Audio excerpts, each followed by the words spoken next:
Hello friends, स्वागत है आप सभी का खुशबू एकेडमी में। जैसा कि फ्रेंड्स आप सभी लोग कमेंट करके बता रहे थे कि मैम आपको हिंदी की क्लास अटेंड करनी है, तो मैंने आपके लिए हिंदी मतलब सीटेट की हिंदी की जो है क्लासेस वो मैं आपकी स्टार्ट कर दी हूँ। ठीक है, तो आपके सीटीपी की भी एक क्लास डेली रहेगी और साथ ही साथ आपको हिंदी की भी क्लास देखने को मिलेगी। ठीक है, तो जितने लोग हिंदी की क्लास करना चाहते हैं सभी लोग चैनल को सब्सक्राइब एंड वीडियो को लाइक कर लीजिए और आज ही से आपकी डेली एक क्लास जो है हिंदी की चलेगी। ठीक है, तो सबसे पहले मैं आपको इसका सिलेबस बता देती हूँ।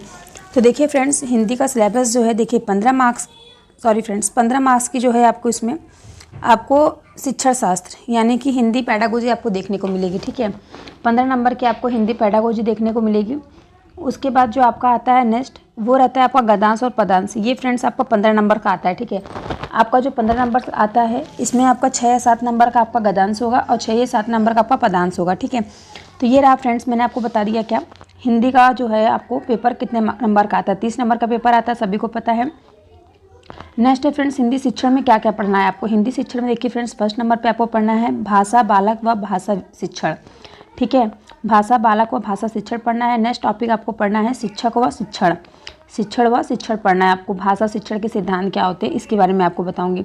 नेक्स्ट है आपको भाषा शिक्षण की विधियाँ क्या क्या होती हैं इसके बारे में आपको पढ़ना है। फोर्थ नंबर है आपका मूल्यांकन एवं उपचारात्मक शिक्षण। ठीक है, ये भी आपको पढ़ना है हिंदी शिक्षण। ठीक है, पैडागोजी के अंदर। नेक्स्ट आपको पढ़ना है भाषाई कौशल और भाषाई विकार क्या होता है। उसके बाद आपका आता है पाठ्य पुस्तक बाल साहित्य एवं बहुभाषिकता।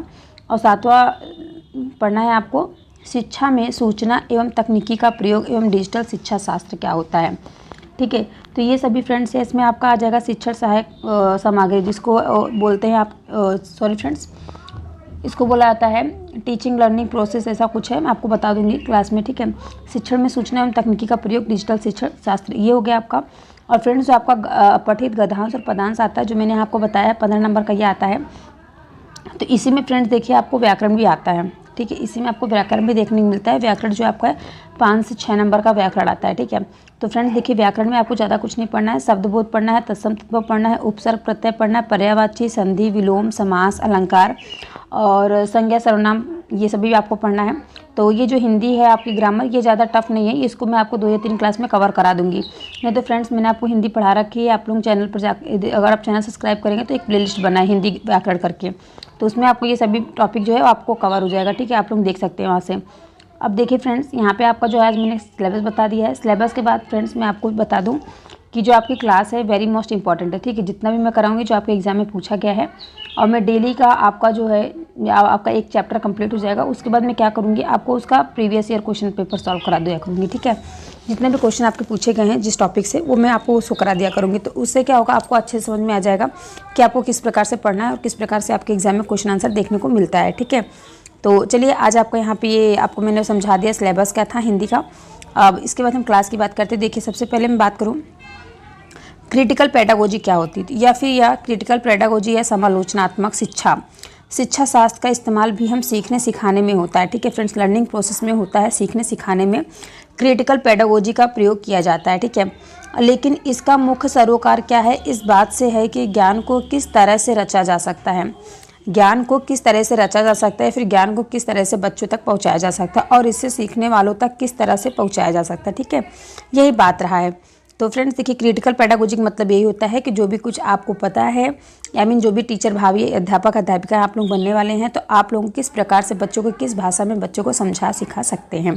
ठीक है, बस यही मीनिंग इसका रहा क्रिटिकल पेडागोजी का क्या है। ठीक है, अब इसके बाद देखिए हम बात करेंगे नेक्स्ट है आपका अंतर्भाषा इंटरलिंगुअल।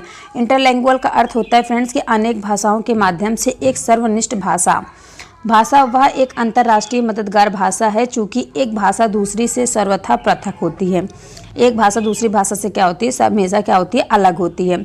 अगर हम इसको बताएं कि आपको ऐसी भाषा स्वाभाविक ना होकर कृत्रिम भी हो सकती है। ऐसी जो भाषा है फ्रेंड्स स्वाभाविक ना होकर के कृत्रिम भी हो सकती है। कृत्रिम मतलब फ्रेंड्स ये होता है कि नेचुरली जैसे वहाँ के लोग जो भी भाषा बोलते हैं वो वहाँ की भाषा हो जाती है। ठीक है, अलग अलग जगह पे आप अलग अलग भाषा देखने को आपको मिलती है। अगर आप मान लीजिए अगर आप 10-15 किलोमीटर के आगे पीछे हैं, आप अपने आसपास के अगर देख लेंगे तो बहुत से लोग क्या होते हैं अलग अलग भाषा का यूज करते हैं। ठीक है, तो देखिए अब यहाँ पे बता रहा है ट्रांसलिंगुअल मतलब एक भाषा से दूसरी भाषा में जाना, एक कक्षा में से एक से अधिक भाषाओं का प्रयोग करने की जो शैक्षणिक प्रक्रिया को ही संदर्भित करता है। ठीक है फ्रेंड्स, तो ये यहाँ पे रहा आपका ट्रांसलिंगुअल भाषा क्या होता है। अब फ्रेंड्स इसके बाद जो आपकी मैं नेक्स्ट क्लास स्टार्ट करूँगी, ठीक है, ये तो आपका कॉमन सेंस रहा, ठीक है। इसके बाद फ्रेंड्स मैं आपको बता दूँ कल की क्लास में, मतलब कल क्या, मैं आज ही आपको थोड़ा समझा देती हूँ, कल से मैं आपकी क्लास अच्छे से स्टार्ट कर दूँगी, ठीक है। तो देखिए ये जो आपका भाषा के कार्य एवं इससे विकास में बोलने वाले जो सुनने वाले की क्या भूमिका होती है, functional of language and role of speaking and listening in its development, तो इसके बारे में फ्रेंड्स मैं आपको बताऊँगी, ठीक है। तो सबसे पहले मैं बता दूँ भाषा क्या होता है, आपको सबसे पहले मैं बता देती हूँ भाषा क्या होता है। ये भी आपके एग्जाम में इंपॉर्टेंट है और आपके एग्जाम में पूछा गया है। भाषा यानी कि लैंग्वेज, लैंग्वेज क्या होता है फ्रेंड्स, देखिए भावों को अभिव्यक्त करने का एक माध्यम होता है। कोई भी भाव आपके अंदर है उसको उत्पन्न करने का क्या एक माध्यम होता है, अभिव्यक्त करने का एक माध्यम होता है। मनुष्य पशुओं से इसलिए श्रेष्ठ है, क्योंकि मनुष्य श्रेष्ठ क्यों है, क्योंकि देखिए पशु पक्षी क्या अपनी भाषा व्यक्त नहीं कर सकते, वो लोग अपनी भाषा में व्यक्त करते हैं जो हम लोग नहीं समझ पाते, ठीक है। मनुष्य पशुओं से इसलिए श्रेष्ठ है क्योंकि उसके पास अभिव्यक्त के लिए एक ऐसी भाषा होती है जिसे लोग समझ सकते हैं। भाषा बौद्धिक क्षमता को भी अभिव्यक्त करती है।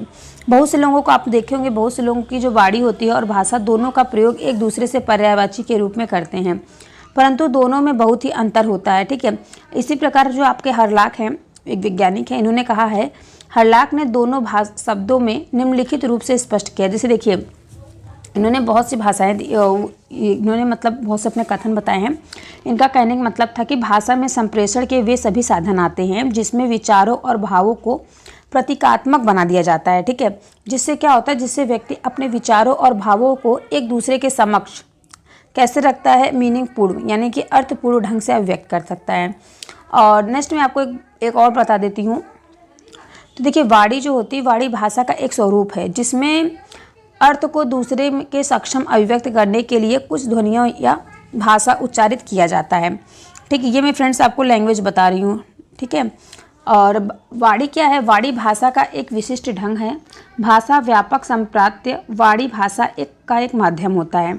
मनुष्य में आप देखे होंगे, मनुष्य में भाषा सीखने की जो प्रवृत्ति होती है स्वाभाविक रूप से विद्यमान रहती है और उसकी इस प्रवृत्ति का प्रमाण जो है शैशवावस्था में मिल जाता है, जब वह अनुकरण के माध्यम से अपने माता पिता तथा घर के अन्य सदस्यों से ध्वनियाँ ग्रहण करता है और ध्वनियाँ समूह को समझने लगता है और उन्हें बोलने लगता है। यह भी स्वाभाविक है फ्रेंड्स, ताकि जो प्रवृत्ति ही उसे भाषा सीखने की प्रसाद करती है। जब बच्चे जन्म लेते हैं उनके बाद क्या होता है, उनके घर में आसपास माहौल में जो भी भाषा बोली जाती है बच्चों को उसको सीखना नहीं पड़ता, ठीक है। वो बच्चे अपना सुन करके उसको अनुकरण करके सीख जाते हैं। भाषा एक कला है, दूसरी कलाओं की भांति इसे भी सीखा जाता है और सतत अभ्यास से इससे प्रवीणता आती है। जिस प्रकार दूसरी कलाओं में साधनों की आवश्यकता होती है, उसी प्रकार भाषा सीखने के लिए भी साधन की आवश्यकता होती है। साधन का दूसरा नाम क्या होता है, अभ्यास।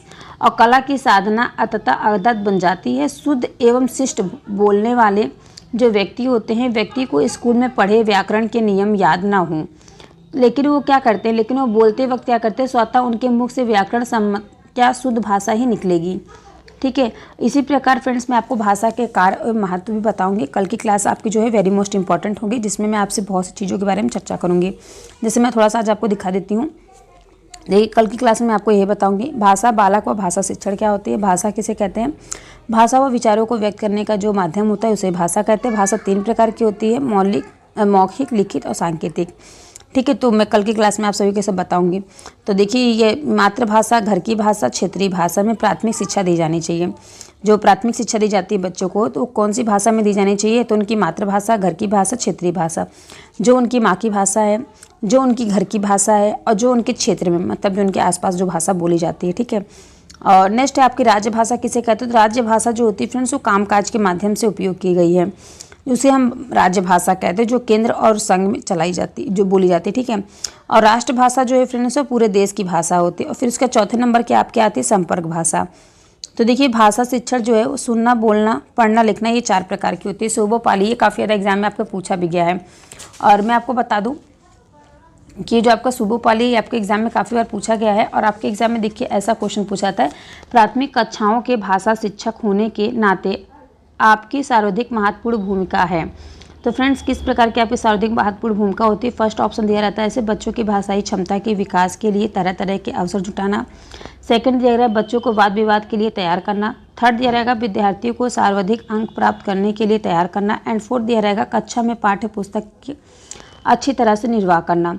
तो इसमें फ्रेंड्स आपका फर्स्ट ऑप्शन करेक्ट हो जाएगा, जैसे कि बच्चों की भाषाई क्षमता के विकास के लिए तरह तरह के अवसर जुटाना। ठीक है, तो आई होप आज की क्लास आप सभी को अच्छी लगी होगी। सभी से रिक्वेस्ट है कि चैनल को सब्सक्राइब एंड वीडियो को लाइक कर लीजिएगा। मिलते हैं हम आप सभी से नेक्स्ट क्लास में।